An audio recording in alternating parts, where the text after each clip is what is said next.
Assalamualaikum warahmatullahi wabarakatuh. Peristiwa Isra Mi'raj merupakan sebuah penghormatan dan penghibur bagi Nabi Muhammad setelah ditimpa ujian yang bertubi-tubi seperti ditinggalnya Abu Thalib, Khadijah, penyerangan penduduk Taif, namun beliau berhasil melewati semua itu dengan sabar dan tawakal. Peristiwa Isra Mi'raj disebutkan dalam Al-Quran Surat Al-Isra ayat 1, Surat An-Najm ayat 13 hingga 17 juga di beberapa hadis. Arti kata Isra adalah perjalanan Nabi Muhammad SAW dari Masjidil Haram ke Masjidil Aqsa. Sedangkan arti dari Mi'raj, yaitu kelanjutan dari perjalanan Nabi untuk naik ke Sidratul Muntaha, langit yang tertinggi.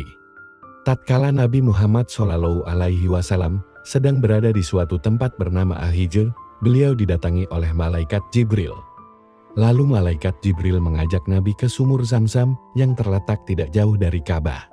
Di tempat inilah Jibril membelah dada Nabi Muhammad untuk kedua kalinya. Dahulu ketika Rasulullah masih berusia 4 tahun, Jibril pernah melakukan hal yang sama. Pembelahan dada Nabi kali ini dilakukan sebagai persiapan untuk bertemu dengan Allah Subhanahu wa Ta'ala. Segala prasangka buruk yang tersimpan dalam hati beliau meskipun hanya secuil harus dibersihkan terlebih dahulu. Ketika dirasa telah cukup, Jibril mengembalikan keadaan seperti semula seolah-olah tidak terjadi apa-apa. Ketika Nabi membuka mata, beliau melihat ada seekor hewan menyerupai kuda lengkap dengan pelana dan tali kekangnya. Hewan bernama buruk tersebut terakhir ditunggangi Nabi Isa sekitar 500 tahun yang lalu. Kecepatan burak ialah sejauh kedua mata memandang. Nabi Muhammad duduk di punggung buruk melewati Masjidil Haram menuju Masjidil Aqsa di Palestina. Jibril mengajak Nabi untuk sejenak melupakan kota Mekah yang penuh masalah. Perjalanan pada malam hari inilah yang disebut peristiwa Isra. Sebagaimana yang disebutkan dalam Al-Quran Surat Al-Isra ayat 1. Maha suci Allah yang telah memperjalankan hambanya pada suatu malam dari Masjidil Haram ke Masjidil Aqsa yang telah kami berkahi sekelilingnya, agar kami perlihatkan kepadanya sebagian tanda-tanda kebesaran kami. Sesungguhnya Dia Maha mendengar lagi Maha mengetahui.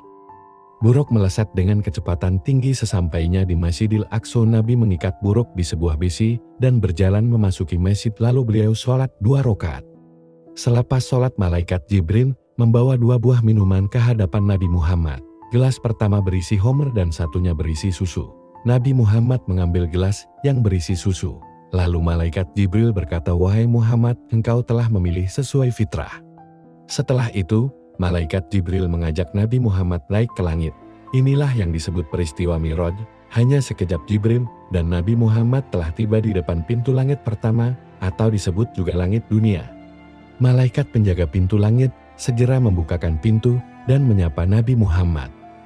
Jibril dan Nabi Muhammad memasuki langit yang pertama. Mereka berjalan melewati seorang laki-laki dengan ruh-ruh manusia di samping kanan kirinya.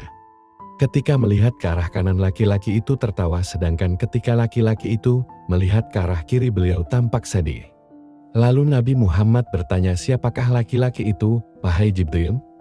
"Dia adalah Adam, manusia sekaligus nabi pertama di bumi."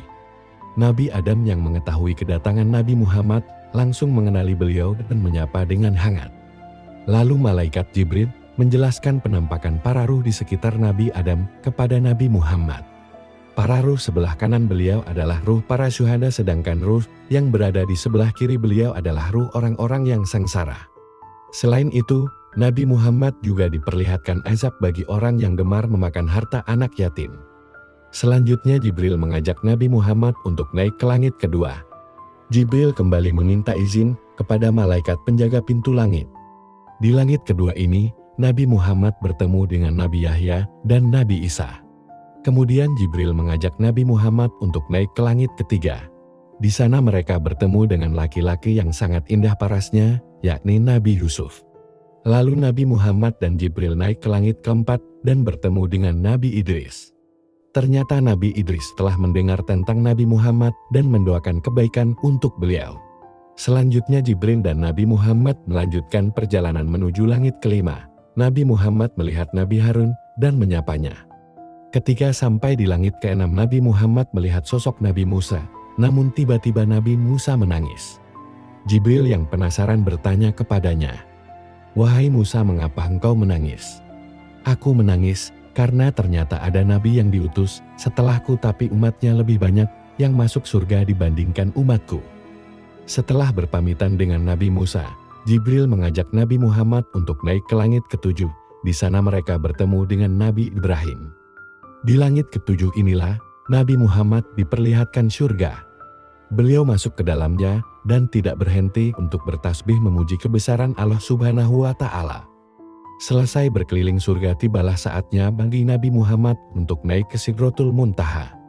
Pada momentum ini, Jibril menampakkan wujud aslinya sebagai malaikat. Sebagaimana yang disebutkan dalam Al-Quran Surat An-Najm ayat 13 hingga 18, dan sesungguhnya Muhammad telah melihat Jibril itu dalam rupanya yang asli pada waktu yang lain, yaitu di Sidratul Muntaha, di dekatnya ada surga tempat tinggal. Muhammad melihat Jibril ketika Sidratul Muntaha diliputi oleh sesuatu yang meliputinya. Penglihatannya Muhammad tidak berpaling dari yang dilihatnya itu dan tidak pula melampauinya.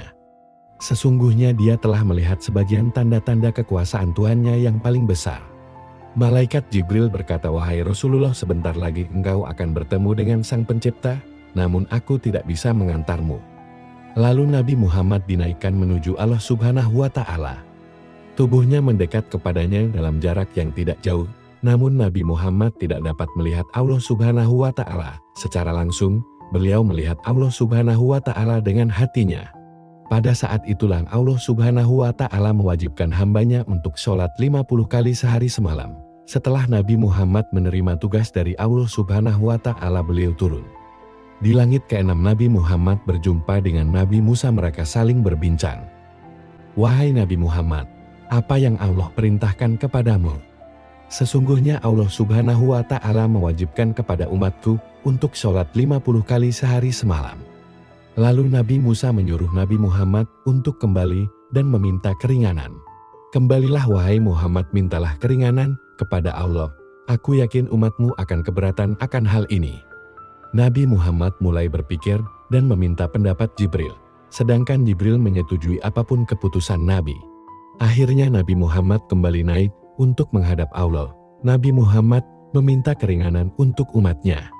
Kemudian terjadilah negosiasi beberapa kali hingga akhirnya kewajiban sholat diringankan menjadi 5 waktu dalam sehari semalam. Nabi Musa kembali menyarankan beliau untuk kembali meminta keringanan lagi kepada Allah Subhanahu wa Ta'ala. Namun, Nabi Muhammad telah rela menerima perintah sholat 5 waktu dalam sehari semalam. "Wahai Nabi Musa, aku telah malu kepada Robku, aku rela dengan keputusan ini." Kemudian Nabi Muhammad berpamitan dengan Nabi Musa dan meneruskan perjalanan. Ketika itu terdengar suara dari langit. "Wahai Muhammad, engkau telah menyetujui farduku dan aku telah memberikan keringanan untuk para hambaku. Perintah sholat 5 waktu nilai pahalanya sama seperti 50 waktu dalam sehari semalam. Allah Subhanahu wa Ta'ala sangat menyukai ibadah sholat karena membuat umatnya terus ingat kepadanya." Serangkaian perjalanan Isra Mi'raj Nabi Muhammad akhirnya usai. Setibanya di Masjidil Aqsa, malaikat Jibril menghadirkan para ruh nabi-nabi terdahulu untuk menjadi makmum sholat Nabi Muhammad. Setelah itu, Nabi Muhammad naik ke punggung buruk untuk kembali ke Mekah dan tiba di sana sebelum pagi hari. Wallahu a'lam bishawab.